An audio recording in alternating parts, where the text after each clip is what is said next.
Senhor presidente, cumprimentos pelo equilíbrio e serenidade com que tem conduzido os trabalhos. Senhores senadores, senhoras senadoras, estamos prestes a terminar este longo e penoso processo de impeachment. Um processo que preferíamos não ter havido, mas que deixará algumas marcas positivas. A primeira é que mostrou maturidade democrática e funcionamento das instituições, o que deve ser exaltado. Esse processo deixa lições com ênfase no alerta aos governantes e os compromissos que juraram cumprir. E assim se espera que o Brasil saiba sair mais forte desse traumático, histórico, mas também pedagógico episódio. Até 3 anos passados, a presidente da República desfrutava de altos índices de aprovação nas ruas, nas pesquisas de opinião e no Congresso Nacional. Esse prestígio, no entanto, esfumou-se, súbita e justamente quando da apuração dos crimes no andamento da Operação Lava Jato. Pelos erros, crimes e conivências que começaram nas descobertas que foram surgindo na operação, onde integrantes do governo Dilma e mais ainda do seu partido e de integrantes do governo do seu padrinho político, que deixaram graves digitais de omissões, conivências e cumplicidades. Tudo desvendado durante os interrogatórios e colaborações premiadas. Figuras de confiança do governo, como o líder do Senado, Delcídio Amaral, o diretor da Petrobras, Nestor Cerveró, o casal marqueteiro João Santana e Mônica, os tesoureiros do PT e outros implicados presos ou condenados. Muitos já revelaram. Ali surgiram fartas provas de que a eleição da presidente em 2014 estava viciada por apoios financeiros mal havidos e à custa da ruína de estatais, como a Petrobras, e perniciosos contratos superfaturados no conluio com empreiteiras de grandes obras públicas.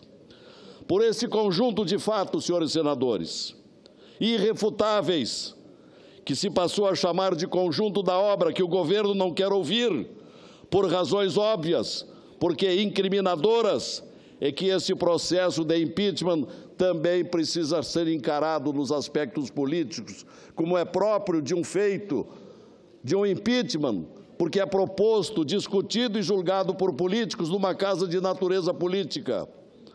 Mas, é claro, não se desconsideram jamais os aspectos jurídicos.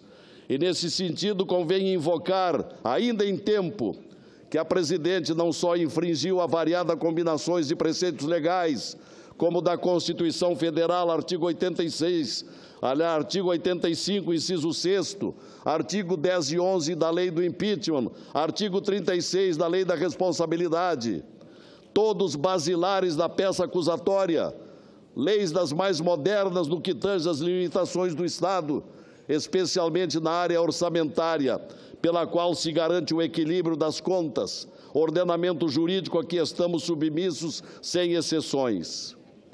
Agora, a legislação também envolve este julgamento num outro fundamento que faço questão de trazer aqui. É o artigo 37 da Constituição Federal, um dos artigos mais importantes da nossa Carta Maior, porque desrespeitado pela detentora do Poder Executivo, porque se não o tivesse descumprido, não estaríamos vendo a escalada da crise econômica, ética e política que o Brasil está vivendo, com consequências nefastas, com inflação, devastador desemprego, empresas falidas ou em dificuldades para pagar suas contas, desestruturação de tantas famílias por causa da crise, falta de recursos para obras de infraestrutura, falta de assistência à saúde pública, à educação, ao saneamento e a outras tantas carências nacionais. Diz o artigo 37 da Constituição, A administração pública, direta e indireta, de qualquer dos poderes da União, estados ou municípios, obedecerá aos princípios da legalidade, impessoalidade, moralidade, publicidade e eficiência. No mínimo, senhores senadores, 3 desses sagrados princípios básicos da administração pública foram violados pelo governo da presidente. Por exemplo, como falar em legalidade do governo se descumpriu a lei orçamentária e a lei da responsabilidade fiscal? Crimes cabalmente demonstrados no relatório magistral do professor e senador Antônio Anastasia. Como falar em cumprimento do princípio da moralidade se desde a eleição do governo Dilma provém de ilícitos, com uma campanha eleitoral patrocinada por verbas ilegais, caracterizando o estelionato eleitoral, como demonstrou hoje pela manhã a advogada Janaína Pascoal em minucioso e brilhante pronunciamento. Talvez o ponto mais alto desse longo processo de tantos pontos altos. E depois a fraude documental na tentativa de esconder o cometimento das pedaladas e dos créditos suplementares. O princípio da moralidade foi claramente atropelado pela acusada. E, por fim, como falar em eficiência, se a presidente está entregando ao governo, ao seu sucessor, com uma estratosférica dívida pública, um PIB abaixo de zero, um país de crédito rebaixado pelas agências de classificação de riscos, um país com enorme fuga de talentos para o exterior ante o descrédito em solução próxima, um desemprego que se dissemina tristemente por toda parte, um fechamento de empresas, a gastança desenfreada e irresponsável, os 39 absurdos ministérios, um governo desastrado por qualquer enfoque que se queira examinar, um caos completo que só não enxergam ou não admitem brasileiros pouco informados ou iludidos por demagogias. Portanto, senhores e senhoras senadoras, não julguemos hoje por enganos ou passionalismos.